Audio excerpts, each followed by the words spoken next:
अपन दल बल लेके आ जा तोहरे डिमांड एजा ज्यादा बा और एगो पत्नी के पीड़ा के बुझो आ समझो आ तनी नाच के दिखावा तनी श्रोता के तने में खुश करे के बा करबू समय कम बा कलाकार ढेर बा लोग आई खेली के करास रो ओइले न पिया परदेसिया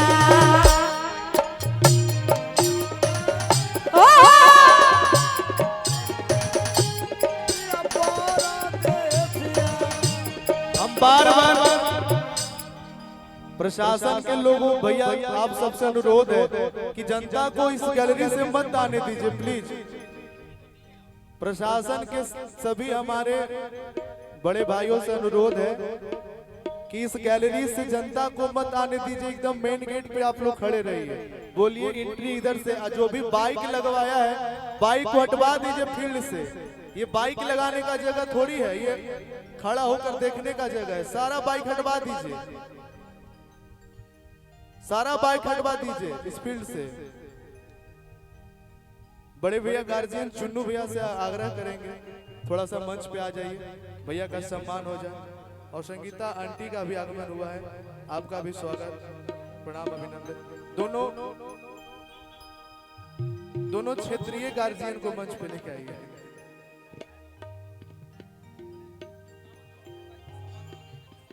जी जी बिल्कुल उहे भाव में उठाई कि खेली के कारा से रो आइले न पिया परदेसिया खेली के कारा से रो आइले न पिया परदेसिया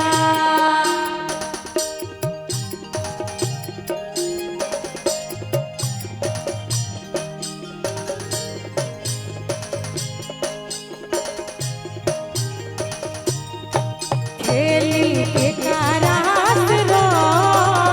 ओइले न पिया परदेसिया खेली के कारा।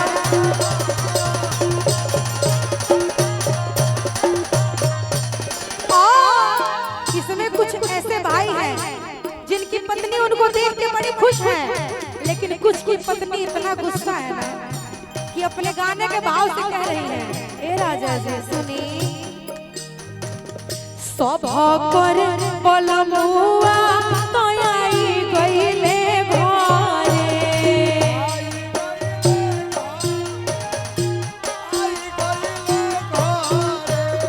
कोई सोना बड़ा पिया तोहर मन ना करे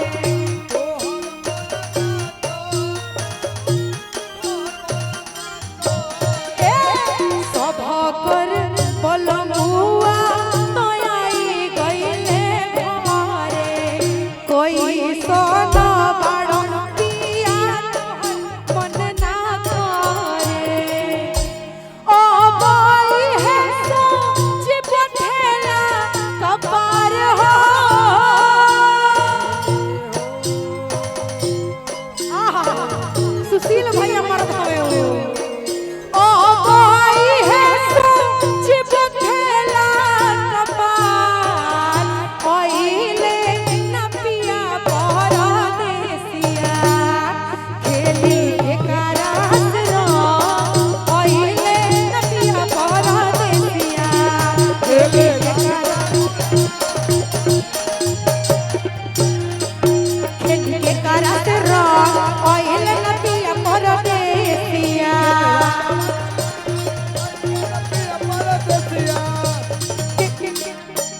के करा से रंग खेल के करा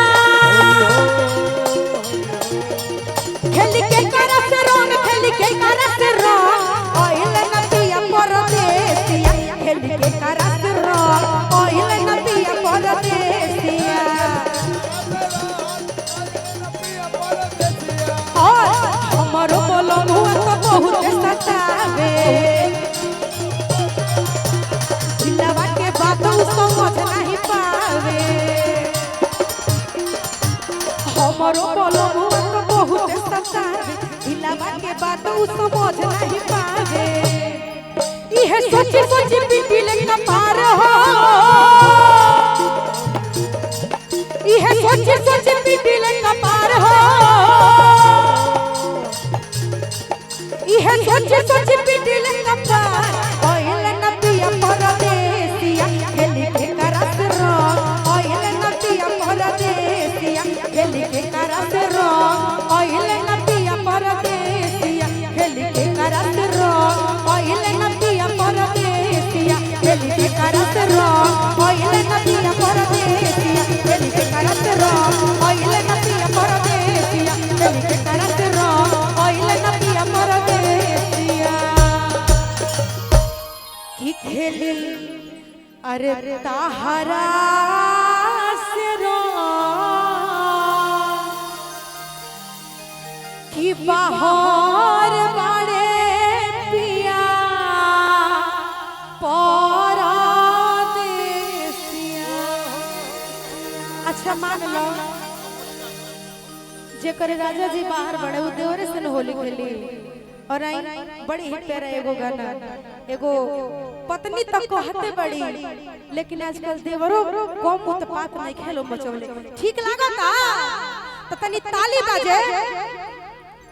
कि हो तू लगुआ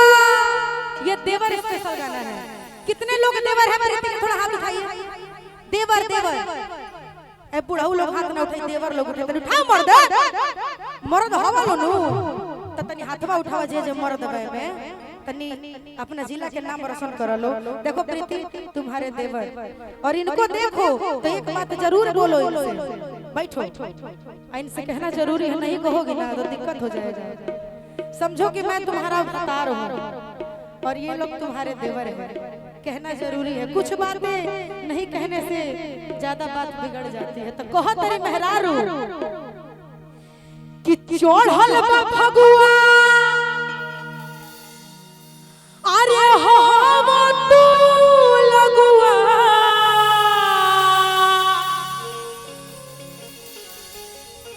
इधर देखो कि गिल खजनवा कैलाए देवरू देवर कौन है देवर बोलो कि हम हैं हाथ उठा के बोलो कि हो तू लगुआ अरे चढ़ल बा फगुआ अगिल खजनवा कैलाए देवरू तो पत्नी कहतरी तनी बाजे मिजाज में किछु चीज आबो पी के भंगवा डलला रंगवा पी के भंगवा डलला रंगवा जनवा कोइला देवरू पी के भंगवा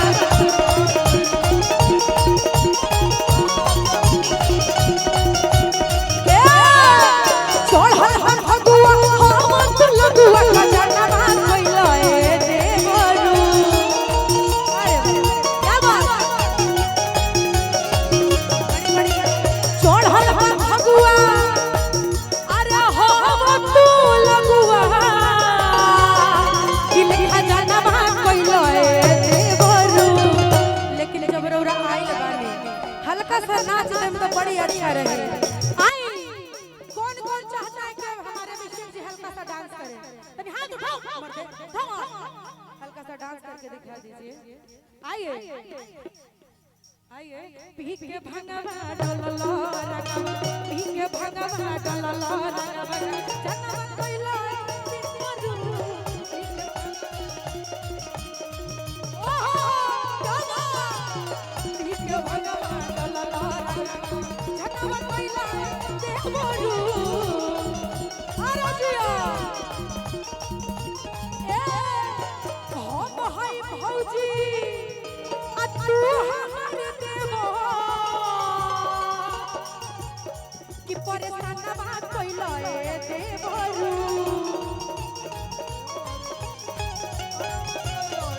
हम हो भौजी तू हमारे देवर परेशान बा कोइला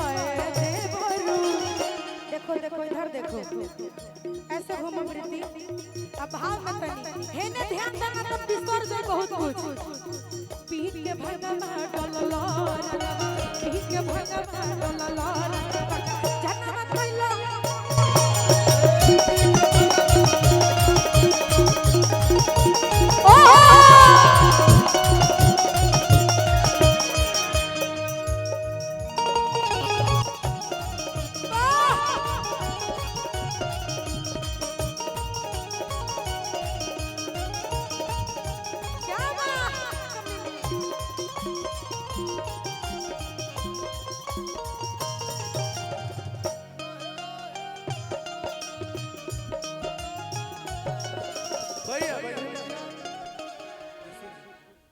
वॉलेंटियर का मतलब